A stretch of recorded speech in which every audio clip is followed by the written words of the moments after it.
à tous, nous voici dans les environs de Porto pour la présentation de la toute nouvelle Audi A5 en version coupée. Par rapport à l'ancienne, au niveau design, Audi a pas mal travaillé puisque les feux évidemment ont été revus. Le profil de la voiture reste assez semblable à ce qu'il était précédemment, mais il y a un joli travail au niveau du capot qui est à la fois plus aplati et plus travaillé au niveau nervure. On aime ou on n'aime pas, mais il faut reconnaître qu'il y a un travail assez intéressant sur l'avant du véhicule. Ce qui se voit moins, c'est l'arrivée de la nouvelle plateforme déjà vue sur l'Audi A4 et sur le Q7. Une nouvelle plateforme qui s'accompagne de nouveaux équipements, le fameux Virtual Cockpit qui permet d'avoir une vision panoramique sur la carte de GPS via le combiné d'instruments. On note aussi un assistant de conduite dans les embouteillages et une petite attention qui n'est pas révolutionnaire mais qui est toujours appréciable, c'est la porte-ceinture qui évite de se déboîter l'épaule à chaque fois qu'on veut boucler la ceinture.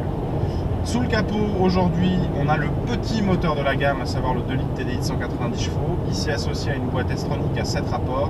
Alors clairement, on n'a jamais l'impression d'avoir affaire au modèle d'entrée de gamme.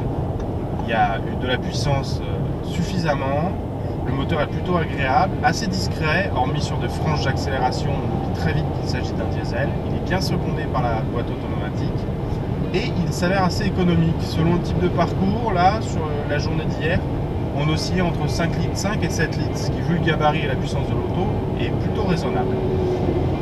À bord, côté habitabilité, c'est sensiblement équivalent à ce que c'était précédemment, c'est-à-dire qu'on est très bien devant, et derrière c'est un peu juste. Si vous faites 1m75, pas de problème, les sièges sont bien creusés, mais à 1m80, on est déjà limite.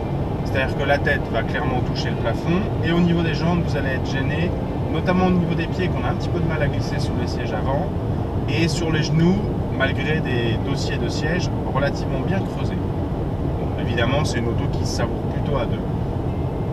Par rapport à l'ancienne Opus, clairement, on n'est pas dépaysé, mais il y a ce qu'il faut de nouveautés en matière d'équipement pour justifier l'achat d'un véhicule qui, voilà, répond clairement à son cahier des charges. On a une finition qui est d'excellente qualité, des prestations routières plutôt intéressantes, notamment pour les gros rouleurs. C'est vraiment une machine à avaler les kilomètres dans de très bonnes conditions, et puis avec un design sympa. Pour davantage de détails, je vous invite à nous retrouver en kiosque dans un prochain numéro d'Auto Plus. D'ici là, je vous souhaite une très bonne journée. Au revoir.